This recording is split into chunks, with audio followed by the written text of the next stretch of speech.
तो द्रव्यों को जानने के क्रम में अगला द्रव्य है वायु, और वायु का लक्षण देते हुए कहते हैं कि वायुत्व अभिसंबंधवान वायु। ठीक है, अभिसंबंधवान का मतलब है समवायी संबंध से रहता है जिसमें, ठीक है, वायुत्व नाम की जाति जिसमें समवाय संबंध से रहती है उसे कहते हैं वायु। ये वायु का लक्षण है। ठीक है, आगे कहते हैं इसकी इंद्रिय क्या है, त्वक इंद्रिय के द्वारा इसका अनुभव होता है।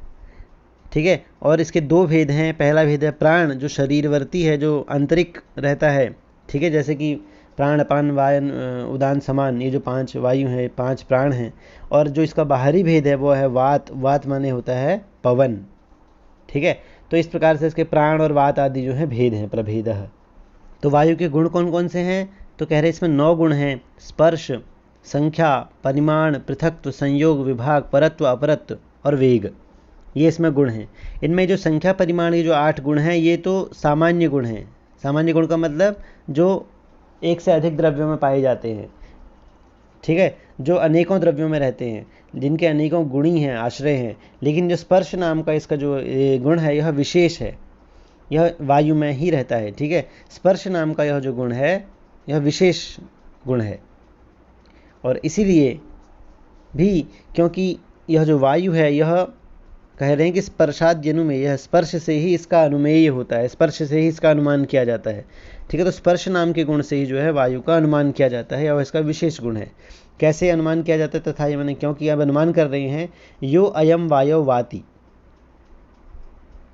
अनुष्ण शीत अनुष्ण अशीत स्पर्श उपलभ्यते, कि जो यह वायु चलती है, वायु वाति, जो यह पवन जो बहती है, वाति माने पवन का बहना, जब यह पवन चलती है तो कैसा स्पर्श उपलब्ध होता है, अनुष्ण और अशीत।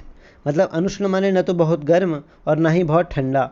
तो ऐसा एक स्पर्श, ऐसे एक स्पर्श की उपलब्धि होती है, शरीर पर एक ऐसा स्पर्श की अनुभव होता है, एक ऐसे स्पर्श की अनुभूति होती है जो ना तो बहुत गर्म है और ना ही बहुत ठंडा है। तो ऐसे एक स्पर्श की अनुभूति होती है जब यह वायु बहता है, जब यह पवन चलता है। ठीक है, तो इसलिए और कह रहे हैं कि यह जो स्पर्श नाम की अनुभूति है, जो स्पर्श उपलब्ध होता है, यह स्पर्श क्या है, एक गुण है। ठीक है, और गुण जो है गुणिनम अंतरेण अनुपपद्यमानः, गुणिनम अनुमापयति। तो यह जो गुण है यह बिना गुणी के तो उत्पन्न हो नहीं सकता, बिना गुणी के इसका कोई अस्तित्व ही नहीं है। ठीक है, गुणी होगा, द्रव्य होगा, इसका कोई आश्रय होगा, तभी यह गुण रह पाएगा। तो यह गुण जो है, स्पर्श नाम का गुण, यह किसी गुणी की अपेक्षा रखता है और इसीलिए यह एक गुणी का अनुमान करवाता है कि मैं एक गुण हूँ स्पर्श और मेरा कोई गुणी होना चाहिए। तो वह गुणी कौन होगा इसका, वह गुणी वायु ही है। गुणी हमेशा द्रव्य ही होगा, तो वह द्रव्य वायु ही है। वायुरेव गुणी च वायुरेव। और आगे कह रहे हैं पृथ्वी आदि अनुपलब्ध है, क्योंकि जब इस वायु का, इस पवन का स्पर्श होता है तो पृथ्वी की उपलब्धि हमें नहीं होती है ना। पृथ्वी का मतलब कोई स्थूल स्वरूप इस तरह का हमें कुछ दिखता नहीं है। यदि अगर इस तरह का कोई स्वरूप हमें दिखता और उसका स्पर्श हमें हो रहा होता तो हमें चोट लग जाती। उसका तो फिर वह पवन की तरह चलता और वह टक्कर मारते हुए चलता तो उसकी उपलब्धि होती। लेकिन इस तरह का हमें पृथ्वी रूप में किसी चीज़ की उपलब्धि नहीं होती है। पृथ्वी का मतलब कोई भी ऐसा पिंड विशेष, ठीक है, उसकी उपलब्धि हमें नहीं होती है। इसलिए इसका स्पर्श क्या है, स्पर्श नाम के गुण का गुणी जो होगा वो क्या होगा, वायु ही होगा। ठीक है, वायु पृथ्वी व्यतिरेकेण अनुष्णा शीत स्पर्शाभावात, मतलब वायु जो है, वायु और पृथ्वी के अतिरिक्त हमें दो ही जगह इस स्पर्श की अनुभूति होती है। इस अनुष्ण और अशीत स्पर्श की अनुभूति दो ही जगह होती है। भाव माने अनुभूति होना या इनकी सत्ता रहना। अनुष्ण और अशीत जो स्पर्श है इनकी सत्ता दो ही जगह हो सकती है, या तो वायु में होगी या पृथ्वी में होगी। इनके व्यतिरेकेण कहीं भी, इनके पृथ्वी और वायु को छोड़कर इनका अस्तित्व कहीं भी नहीं होगा। इसलिए कह रहे हैं कि शीत अशीत और जो अनुष्ण है ये दोनों स्पर्श वायु और पृथ्वी के अलावा कहीं रह नहीं सकते। पृथ्वी की उपलब्धि यहाँ पर हो नहीं रही है, इसका मतलब बचा वायु। तो वायु ही इसका क्या है, द्रव्य है, इसका आश्रय है, इसका गुणी है। ठीक है, और यह वायु जो है वो दो प्रकार का होता है, सच द्विविध हो, दो प्रकार का है, नित्य और अनित्य भेद से। नित्य वही परमाणु रूप में नित्य, और अनित्य है कार्य रूप है। और उन परमाणुओं से आगे जब सृष्टि होती है ना, दो परमाणुओं के मिलने से द्वैणोक्त, अब वो आगे बताएंगे अभी। ठीक है, तो इस तरह से जब वो परमाणु ही जब महत परिमाण में बदल जाते हैं तो वह कार्य रूप में हो जाते हैं। तो परमाणु रूप में नित्य है और कार्य रूप में अनित्य है वह वायु। ठीक है, अब आगे कह रहे हैं कि ये जो 4 प्रकार के द्रव्यों की आपने उत्पत्ति बताई, पृथ्वी, अप, तेज और वायु, ठीक है, इनकी उत्पत्ति का क्रम क्या है, उत्पत्ति और विनाश का क्रम क्या है, वो बता रहे हैं। ठीक है, मतलब आपने यह जो बोला कि पृथ्वी आदि जो ये 4 द्रव्य हैं, तो यह कैसे उत्पन्न होता है और इनका विनाश का क्रम क्या है, कार्य रूप में जो आप बता रहे हो, क्योंकि उत्पन्न होना और विनाश होना ये कार्य का काम है। ठीक है, कारण का कार्य नहीं, कारण का काम नहीं है। कारण की उत्पत्ति नहीं होगी, कारण का विनाश नहीं होगा, क्योंकि वह नित्य है। कार्य की उत्पत्ति होगी और जिसकी उत्पत्ति होगा उसका विनाश भी होगा। यद जन्यम तत्कार्यम, जो भी उत्पन्न होता है उसे कार्य कहते हैं, और यद कार्यम तद अनित्यम, और जो भी कार्य होगा वह अनित्य होता है, यह नियम है। इसलिए जो अनित्य रूप में जो आपने बोला कि 2 प्रकार की पृथ्वी है, नित्य और अनित्य, 2 प्रकार का अप है, नित्य और अनित्य, 2 प्रकार का तेज है, नित्य और अनित्य, 2 प्रकार की वायु है, नित्य और अनित्य, तो इसमें जो अनित्य है, नित्य के बारे में तो बात ही नहीं कर सकते, वह तो नित्य है, हमेशा रहने वाला है, शाश्वत है। लेकिन जो अनित्य है, इनकी उत्पत्ति कैसे होती है और इनका विनाश कैसे होता है, इसके बारे में बता रहे हैं कि तत्र पृथिव्यादीनाम चतुर्णाम कार्यद्रव्याणाम उत्पत्ति विनाश क्रम कथ्यते, कि उन 4 प्रकार के जो पृथ्वी, अब, तेज, वायु, जो ये 4 द्रव्य हैं, इन 4 कार्य द्रव्यों की उत्पत्ति, कार्य द्रव्य का मतलब अनित्य रूप में जो, कार्य रूप में जो द्रव्य हैं, इनकी उत्पत्ति और विनाश का क्रम अब बताया जाएगा।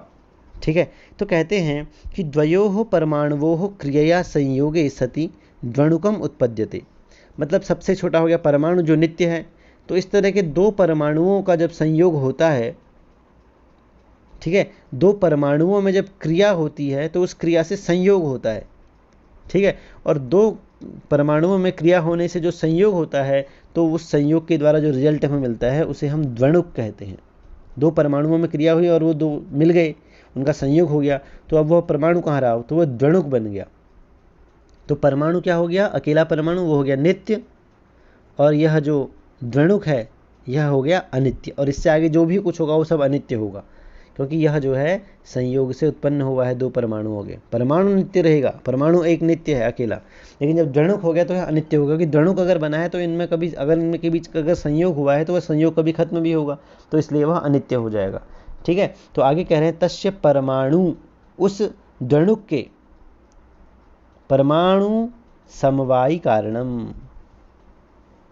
ठीक है, परमाणु क्यों लिखा है यहाँ पर, 2 परमाणु है ना, द्विवचन, तो उन 2 परमाणुओं, उस द्वणुक के समवायी कारण क्या होगा, परमाणु होगा। जो अकेला परमाणु था, परमाणु उसका समवायी कारण हो गया, और उन परमाणुओं का संयोग, उन 2 परमाणुओं का संयोग जो है वो क्या बन जाएगा, असमवायी कारण बन जाएगा उस द्वणुक की।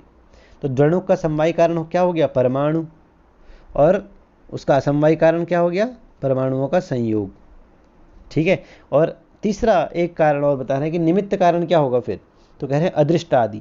अब यहाँ पर जो है ये न्याय का अपना कहना है कि अदृष्ट जो मानता है, कि यहाँ पर जब प्रश्न उठाया गया कि जब 2 परमाणुओं में क्रिया हुई, 2 परमाणु में क्रिया हुई और उस क्रिया से संयोग हुआ और उससे द्वणुक उत्पन्न हुआ, तो यह प्रश्न पूछा जाता है कि इन 2 परमाणुओं में क्रिया कराने वाला कौन था। ठीक है, ये क्रिया कैसे हो गई उनमें अपने आप, तो इसके लिए उत्तर देता है यहाँ पर न्याय कि अदृष्ट आदि निमित्त कारणम, इसका निमित्त, इसका जो कारण है वो अदृष्ट है, एक अदृष्ट को मानता है वो, एक तरह से इसको हम प्रारब्ध भी कह सकते हैं। ठीक है, आत्मा आदि का अदृष्ट, 2 भेद होते हैं आत्मा के, कहते हैं कि अदृष्ट और दृष्ट। दृष्ट में जो हमें यह सब कुछ दिख रहा है, ठीक है, किसी व्यक्ति ने बहुत मेहनत की और मेहनत करने के बाद भी उसकी फसल जो है नष्ट हो गई, तो इसका कोई ना कोई कारण अवश्य होगा और उस कारण को हम अदृष्ट कहते हैं। ठीक है, तो यहाँ पर अदृष्ट के कारण ही उन 2 परमाणुओं में संयोग हुआ और संयोग से द्वणुक उत्पन्न हुआ। तो अब इस तरह से जब 3 द्वणुक मिले ततो द्वणुकानाम त्रयाणाम क्रिया संयोगे, तो 2-2 करके 3 द्वणुक हो गए, और 3 द्वणुकों में फिर क्रिया हुई और वे उन तीनों का संयोग हुआ तो एक त्रणुक बना। तो 2-2 द्वणुकों, 2-2 द्वणुक की जब 3 की संख्या में मिले, ठीक है, मतलब एक परमाणु था, फिर 2 परमाणु के संयोग से एक द्वणुक बन गया, और फिर 2 परमाणु के संयोग से दूसरा द्वणुक, और 2 परमाणु के संयोग से तीसरा द्वणुक। इन तीनों में जब संयोग हुआ तो एक त्रणुक उत्पन्न हुआ, ये एक त्रणुक है। ठीक है, तो इस तरह से जब 3 त्रणुक मिले अब इस त्रणुक का परमाणु, इस त्रणुक का जो समवाय कारण क्या होगा, वो द्वणुक होगा। और इन द्वणुकों का जो संबंध है आपस में, ठीक है, 3 द्वणुकों का आपस में संबंध जो है वो क्या कहलाएगा, इसका समवाय कारण कहलाएगा त्रणुक का। ठीक है, शेषम पूर्ववत, बाकी सब जैसे हमने द्वणुक के बारे में जाना। तो इस त्रणुक का जो समवाय कारण होगा वो द्वणुक कहलाएगा, और उनका संयोग जो होगा वो उसका समवाय कारण कहलाएगा। शेषम पूर्ववत का मतलब वही उन द्वणुकों का संयोग समवाय कारण कहलाएगा। उसी प्रकार त्रणुक चतुर्भिः चतुर्णकम, 3 त्रणुक जो हैं उन त्रणुक जब 4 की संख्या में मिलेंगे, 4 त्रणुक हो जाएंगे और उनके बीच क्रिया होगी, ठीक है, और वो आपस में जब मिलेंगे तो उससे एक चतुर्णुक की उत्पत्ति होगी। और चतुर्णुकई अपरम स्थूलतर है, चतुर्णुक के बाद जो अगली स्थिति जो होगी वह स्थूलतर होगी, और स्थूलतर के बाद जो अगली स्थिति होगी स्थूलतर अपरम, उसके बाद स्थूलतम उसकी उत्पत्ति होगी। ठीक है, और यहाँ से जो है स्थूलतम का मतलब पहाड़ वहाड़ ये सब आ जाएंगे। स्थूलतर में जो है हम लोग सभी, जो भी मिट्टी का छोटा सा कण जो हमें दिख रहा है वो सब स्थूलतर में आ जाएगा। ठीक है, जहाँ से हमें चीज़ें दिखनी चालू हो जाती हैं वो स्थूलतर में, इसका मतलब वो जो है स्थूलतर वाली कंडीशन में है। और जब उसका विस्तृत बहुत विशाल रूप हमें दिख रहा है तो वो स्थूलतम है। और उससे अगर नीचे हमें वो नहीं दिख रहा है अभी, तो अभी तक वो द्वणुक में या त्रिणुक में या इस तरह से कह सकते हैं उन स्थितियों में है। ठीक है, लेकिन उसको भी हम देख लेते हैं, दिखाई देते हैं वो भी माइक्रोस्कोप में, या फिर अभी जब ये बताएगा आगे कि जब सूर्य की रोशनी आती है किसी छिद्र से तो उसमें हमें छोटे छोटे कण दिखाई देते हैं। तो वो भी जो है वो परमाणु नहीं है, उससे भी छोटा होता है परमाणु, लेकिन वो द्वणुक त्रणुक और चतुर्णुक की ही कोई स्थिति है। ठीक है, तो एवं क्रमेण इसी प्रकार से जब पृथ्वी के परमाणु से द्वणुक त्रणुक और चतुर्णुक हुए, और फिर जो है उसके बाद महत स्थूलतर और स्थूलतम उत्पन्न हुए, तो फिर हमें पहाड़ आदि दिखते हैं। उसी प्रकार से जल आदि की भी कह रहे हैं, महत्य आपो, है ना, जल का भी होता है, जब जल के परमाणु मिलते हैं द्वणुक त्रणुक चतुर्णुक और फिर स्थूलतर, ठीक है, पानी जिसे हम पीते हैं, स्थूलतम में समुद्र आदि इस तरह से। उसी प्रकार तेज का भी कहते हैं, तेज का भी परमाणु, फिर द्वणुक त्रणुक, इनके जब परमाणु मिलते रहते हैं तो उसके बाद महत महापृथ्वी, ठीक है, और महान आप माने महाजल, महातेज, महावायु, इस प्रकार से उत्पन्न होते हैं, चक्रवात आदि। ठीक है, तो कार्यगता रूपादेह, किसने कहा कि इनमें रूप आदि कहाँ से आते हैं, इन कार्य में ये रूप जो हमें दिखाई देता है, पहाड़, ये नदी के रूप में, ये चक्रवात, इस तरह से ये सब, ये कहाँ से आता है इनमें रूप। तो कह रहे हैं कि कार्यगता रूपादय है, तो कार्य रूप में जो हमें दिखाई दे रहे हैं द्वणुक त्रणुक चतुर्णुक स्थूलतर स्थूलतम, इनमें जो रूप आदि हैं वह स्व आश्रय समवायी कारण गतेभ्यो रूपादिभ्यो जायन्ते, ये उनके आश्रय, जो सबसे छोटा परमाणु था उसका जो रूप आदि गुण होंगे उसमें, वही उसके कार्य द्रव्यों में भी देखे जाएंगे, स्व आश्रय। ठीक है, तो ये जो चारों के जो द्वणुक त्रणुक आदि थे, इनका आश्रय क्या है सबसे, वो क्या है, इनका समवाय कारण क्या है, लास्ट में अंतिम समवाय कारण वह है अणु, परमाणु, सबसे छोटा परमाणु, उसके जो रूप आदि होंगे, तो समवाय कारण गतेभ्यो, उसके जो समवाय कारण होंगे उसके अंदर जो रूप आदि गुण होंगे, उन्हीं वही रूप आदि गुण जो होंगे इन कार्य जो उत्पन्न हुए हैं इनमें भी होंगे। ठीक है, तो गतेभ्यो रूपादिभ्यो जायन्ते, तो समवाय कारण गतेभ्यो रूपादिभ्यो जायन्ते, इन कार्य रूप में जो हमारे सामने उपस्थित है जो भी चीज़, ठीक है, चाहे जल की हो, चाहे पृथ्वी की हो, या तेज की हो, या वायु की हो, इनके जो रूप आदि हमें दिखाई देते हैं वो इनके आश्रयी परमाणु के जैसे रूप होंगे, वही इनके अंदर भी होंगे, वे असल में इनके समवाय कारण के हैं। मतलब जैसा धागा होगा वैसे ही तो कपड़ा भी बनेगा, लाल कलर का धागा होगा तो लाल कलर का ही कपड़ा बनेगा। तो वैसे ही जो परमाणु जैसा रूप उस पृथ्वी के अणु का होगा, उसी प्रकार का रूप जो है महत्तर पृथ्वी का भी होगा, है ना। जिस प्रकार का रूप जो है जल के परमाणु का होगा, उसी प्रकार का रूप उस जल का भी होगा, महत्तम जल का। ठीक है, तो उसी प्रकार से कार्य रूप में जो भी जिनकी उपलब्धि होती है, उनके गुण आदि जो है उनके समवाय कारण वाले ही होते हैं। और नियम है कि कारण गुणा ही कार्य गुणा आरंभे, कि कारण के गुण ही जो होते हैं वो कार्य के गुणों का आरंभ करते हैं, आरभंते, कारण के गुण ही कार्य के गुणों का आरंभ करते हैं। तो परमाणु हो गया मुख्य कारण, और उसके अंदर जो गुण होंगे वही गुण होंगे किसमें, उसके कार्य रूप में भी। इति न्यायत, ऐसा नियम होने से। अब उत्पत्ति का क्रम तो बता दिया, अब विनाश का क्रम बता रहे हैं। कह रहे हैं इत्थम उत्पन्नस्य, इस प्रकार से उत्पन्न हुए जो रूपादिमतः कार्य द्रव्यस्य, ठीक है, रूप आदि से युक्त जो एक कार्य द्रव्य था, जैसे कि घट आदि, घट आदे, इन अवयवियों में अब घट किससे बनता है? कपाल आदि से बनता है। ठीक है, कपाल आदि का मतलब पहले छोटे छोटे टुकड़े बनाए जाते हैं मिट्टी के, फिर उनको इस तरह से जोड़ा जाता है, या फिर मिट्टी से ही जो घड़े का निर्माण किया जाता है तो उसको कपाल आदि कहते हैं, मतलब कपाल कपाल जोड़ के घड़ा बनता है। ठीक है, तो कह रहे हैं कि जब उन कपाल आदियों में उस मिट्टी के घड़े के जो जिन मिट्टी के टुकड़ों से वह घड़ा बना है उसमें जब क्या किया जाता है? नोद नाद अभिघाताद्वा, नोद नाद या अभिघात की क्रिया उत्पन्न होती है।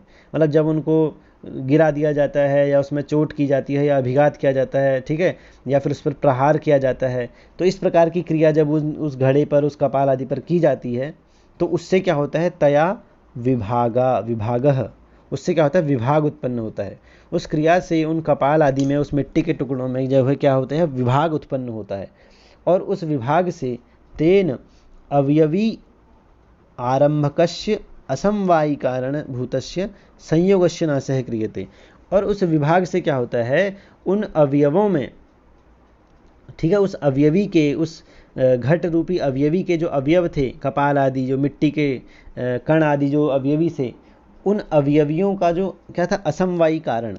असमवायी कारण का मतलब उस घड़े को उत्पन्न करने में असमवायी कारण क्या था? मिट्टी का जो है संयोग, ठीक है, मिट्टी के टुकड़ों का संयोग। तो उस असमवायी कारण, जब हम किसी चीज़ पर प्रहार करते हैं तो उसके असमवायी कारण संयोग का नाश हो जाता है। अब असमवायी कारण मतलब कि हमने मिट्टी पर जोर, उस घड़े पर जोर से प्रहार किया तो घड़े का असमवायी कारण, समवायी कारण हो गया मिट्टी, और असमवायी कारण हो गया मिट्टियों का संयोग। ठीक है, तो वो मिट्टियों का संयोग जो होता है वो टूट जाता है, तो उस संयोग के नाश की क्रिया आरंभ हो जाती है जब हम उस पर चोट आदि करते हैं तो। और जब उसका संयोग टूट जाएगा तो उसके बाद कार्य द्रव्यस्य घट आदेहे अवयविनो नाश है।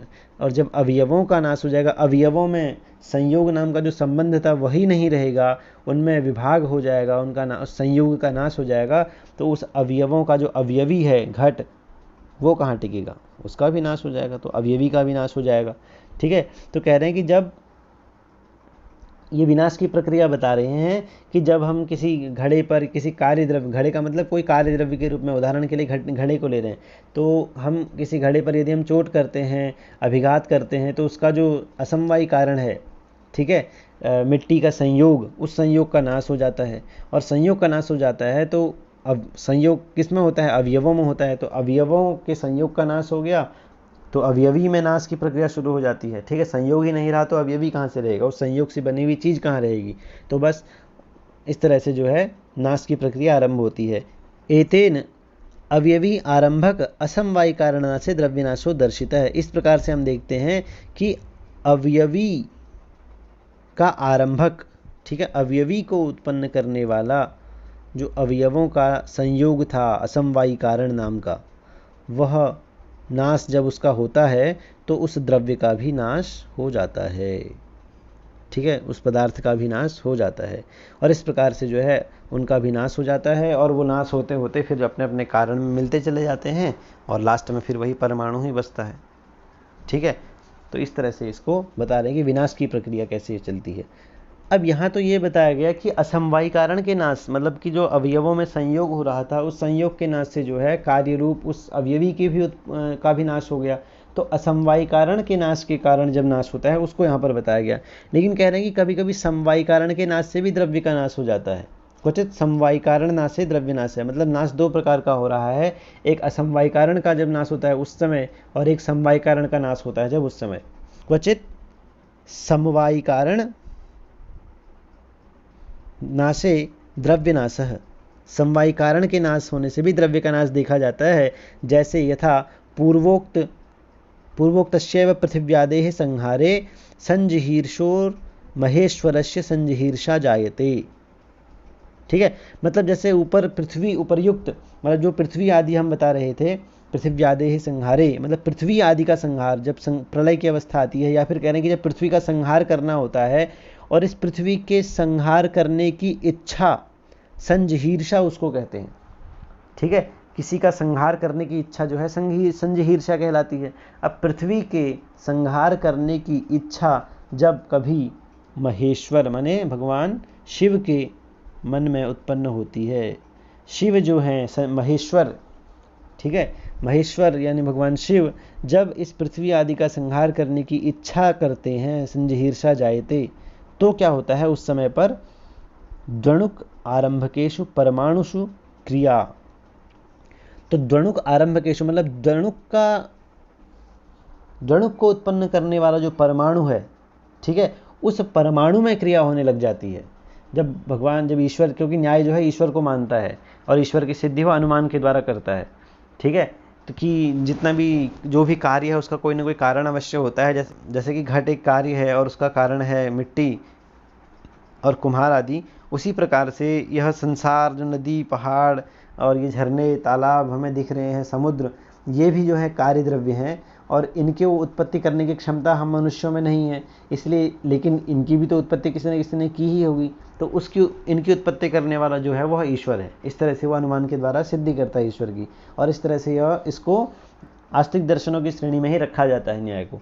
तो वही कह रहा है कि जब भगवान शिव की जब इस संसार को, इस पृथ्वी को नष्ट करने की इच्छा होती है, संहार करने की इच्छा उनके मन में उत्पन्न होती है, तो सबसे मूल जो परमाणु था, उन परमाणुओं में ही क्रिया होने लग जाती है, ठीक है। जो नित्य परमाणु है उन परमाणुओं में ही क्रिया होने लग जाती है, और जब परमाणु ही हिल जाएगा तो उसके बाद जो उससे बना द्वणुक है, त्रिणुक है, चतुर्णुक है, उसमें तो अपने आप ही क्रिया उत्पन्न होने लग जाएगी, वो तो अपने आप ही हिलकर जो है टूटकर संयोग का नाश होने लग जाएगा, ठीक है। जब नींव ही हिल जाएगी तो बिल्डिंग कहाँ रहेगी। तो उन परमाणुओं में क्रिया उत्पन्न हो जाती है और तया उससे विभाग उत्पन्न हो जाता है, और उस विभाग से संयोग का नाश हो जाता है, और संयोग का नाश होने से द्वणुकेशु, ठीक है, नष्टेशु, इन द्वणुक, त्रणुक, चतुर्णुक, फिर महत्तर, महत्तम, इन सबका जो नाश होने लग जाता है। नष्टेशु स्व आश्रय नाशात त्रिणुक आदि नाश है, और अपने अपने आश्रय का नाश होने से त्रिणुक, चतुर्णुक आदि का भी नाश होने लग जाता है। मतलब परमाणुओं में जब विक्षोभ उत्पन्न हो गया तो उससे उत्पन्न जो द्वणुक था उसका नाश हो गया, द्वणुकों से बना त्रिणुक था, त्रिणुक का नाश हो गया, त्रिणुकों से बना चतुर्णुक था, उसका नाश हो गया, और उस तरह से अब पृथ्वी, धीरे धीरे पृथ्वी, जल, महान तेज, महान वायु जो बने थे सब नष्ट होने लग गए, ठीक है। सबके उसमें परमाणुओं में क्या हुआ, विक्षेप उत्पन्न हो गया भगवान ईश्वर की कृपा से। तो एवं क्रमेण पृथ्वी आदि नाश है, इस प्रकार से पृथ्वी आदि का नाश हो जाता है। इस प्रकार से असमवाय कारण का नाश होने पर और समवाय कारण का नाश होने पर किस तरह से जो है द्रव्यों का नाश उत्पन्न होता है वह बताया गया। यथावत तंतुषु, और अब लौकिक में हम देखें, ये तो एक तरह से वैदिक प्रयोग बता दिया, लेकिन जब हम लौकिक प्रयोग देखें, सामने सामने वाली बात, प्रत्यक्ष वाली बात, तो कह रहे हैं यथावा तंतु नाम नाशे पट नाशा, जैसे कि तंतुओं का नाश हो जाने से पट का नाश हो जाता है। तंतु है मुख्य, है ना, समवायी कारण, और तंतुओं के संयोग से बना है पट। तो जब हम तंतुओं को ही नष्ट कर देंगे, एक तंतु को अलग अलग कर देंगे, तो पट कहाँ रहेगा। तो तंतुओं के नाश से पट का नाश जो है होता है, इसको कहते हैं समवाय कारण का नाश होना, और समवाय कारण के नाश होने से द्रव्य का नाश होना, ठीक है। तो तद्गता नाम रूपादि नाम स्व आश्रय नाशी नैव नाश है। तो उसके बाद जब उस परमाणु में रहने वाले रूप आदि गुणों का ही नाश हो गया, ठीक है, या फिर उस तंतु को ही जब हमने जला दिया, तो उस तंतु का जो लाल रंग था और उस लाल रंग उससे उस द्रव्य कपड़े में आया था, तो जब तंतु ही नहीं रहा तो फिर वो रूप आदि जो गुण है वो कहाँ रहेगा, तो उसका भी नाश हो जाएगा, अगले ही क्षण उसका भी नाश हो जाएगा। जब हमने मुख्य समवाय कारण तंतु का ही नाश कर दिया तो उससे कपड़े का भी नाश हो गया, और कपड़े का नाश होगा तो उस कपड़े में रहने वाले रूप आदि का भी तुरंत नाश हो जाएगा उसके अगले ही क्षण में। तो तद्गता नाम रूप आदि नाम, ठीक है। तो उसके बाद उनके अंतर्गत जो उसके गुणी के जो गुण थे, रूप आदि गुण, वो अपने आश्रय का नाश हो जाने के कारण उनका भी नाश हो जाएगा, ठीक है। और अन्यत्र तो सति एव आश्रय विरोधी गुण प्रादुर्भवेण नाश है। अब रूप आदि जो गुण है इनका नाश दो तरह से होता है, कह रहे हैं। एक तो जब अपने आश्रय का नाश हो जाए, मतलब गुणी का ही नाश हो जाए, द्रव्य का ही नाश हो जाए, तो गुण का भी नाश हो जाएगा, सीधी सी बात है, नहीं रहेगा, है ना। और दूसरा गुण का नाश ऐसे होता है कि आश्रय रहेगा, गुणी रहेगा, मतलब द्रव्य की स्थिति है, उसकी सत्ता अभी बनी हुई है, लेकिन गुण का नाश हो गया। कैसे, विरोधी गुण प्रादुर्भावेण, अपने विरोधी गुण के प्रादुर्भाव से, अपने से प्रबल विरोधी गुण का प्रादुर्भाव हो जाएगा, तो इससे उस दूसरे गुण का जो है नाश हो जाएगा। कैसे, अब जैसे घड़ा है, घड़ा का रंग क्या है, उस घड़े का रंग लाल है। यथा पाकेन घटा दो रूपादि नाश इति, जैसे कि एक घड़ा है उसका रंग लाल है, लेकिन हमने उसको पका दिया, हमने उसको आग के ऊपर रख दिया। तो आग के ऊपर जब हमने उसको रख दिया तो उसके बाद उस घड़े का जो लाल रंग था वह क्या हुआ, वह नष्ट हो गया और उस घड़े का रंग काला हो गया, उसमें कालीमा आ गई। ठीक है, तो इससे क्या हुआ, घड़ा तो बना रहा, उस गुण का आश्रय द्रव्य जो घड़ा था वह तो बना रहा, उसकी सत्ता भी है, लेकिन उसका जो गुण है वह अपने से प्रबल गुण के आ जाने के कारण, ठीक है, आग के कारण जो कालीमा उसमें आ जाती है धुएं से, उस कालीमा नाम के प्रबल गुण के आ जाने के कारण जो लाल नाम का रूप था, जो गुण था, वह नष्ट हो गया और दूसरा गुण आ गया। तो गुणों का नाश दो तरह से होता है, एक तो आश्रयी का विनाश हो जाने से और दूसरा अपने से प्रबल गुण के आ जाने से। तो इस प्रकार से यहाँ पर इनकी उत्पत्ति और विनाश क्रम को जो है बताया गया।